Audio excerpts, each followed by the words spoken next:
Welcome to the Rock Backstage Pass.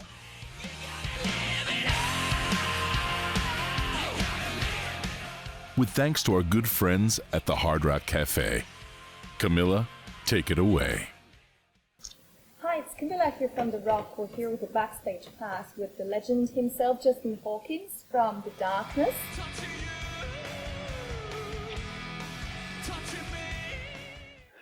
Welcome back to Ireland. Yes, what's it like to be back?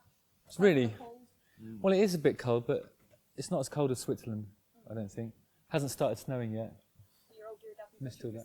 Christmas. Yeah, I got my Not a jumper, but no, but I've made it look a bit like a jumper with the addition of a snood. yeah, love it. So 2 layers and a snood equals jumper. Could we talk about from how it all started for you?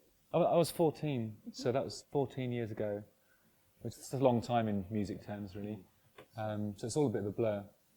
My brother started playing drums, and I wanted to join in. And I think our parents were hoping that we'd be like Hanson or the Jackson 3, because my sister was into keyboards as well. And Dan went on to bass, and he went on to he became a guitarist eventually. So my main thing was pissing about, really. I just enjoyed pissing about and playing guitar.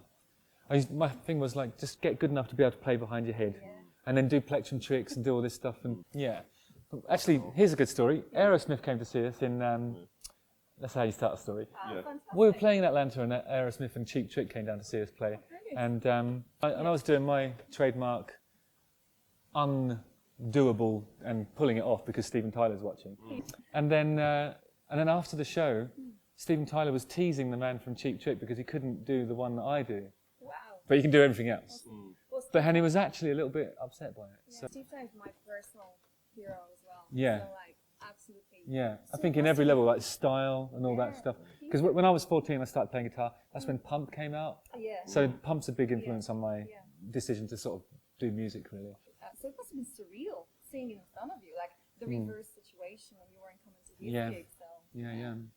I mean, and it was lovely because he was sober at the time, and I don't know how long he'd been sober, but he was one of those moments where he just wanted to talk. Yeah. Like, as everybody was having a drink afterwards, and he was just, when he sort of realised that the conversation was getting stale, he'd sort of zoom in on a drink and then go, oh, I better talk to someone else. And so everybody got some really good quality time with a real legend, it was lovely. And he gave me his number as well. He said, call me anytime, and it'll always be right here. And he had a little holster with a clamshell phone stuck there. And I did, yeah. I called him once because I was supposed to narrate a documentary about him on BBC Radio 2. And there was some stuff in there that was very personal, so I called him to check if it was cool with him, and it wasn't, so I didn't do it. Yeah. And so did you find guitar like the second voice, or do you find it? No, actually, I must be honest, it was my first voice. I never intended to be a singer. That's why when people slag off my singer voice, I don't really care, because my guitar playing is bulletproof. So there is a song on the new album that sort of talks about my relationship with guitar and what it... Because I do feel like in a band like Queen, for example, there are 2 voices. It's Freddie and Brian's fingers. Like they're really distinctive, and they can play any style. Like they can go into jazz or flamenco or anything like that, and you still know it's a Queen record because you've got that sort of vibrato technique, haven't you? And the expression in his playing. And I feel like a lead guitarist must have a distinctive expression. I feel like I've kind of got it. It's somewhere between Richie Sambora, Angus Young, your style, and Brian May. Okay.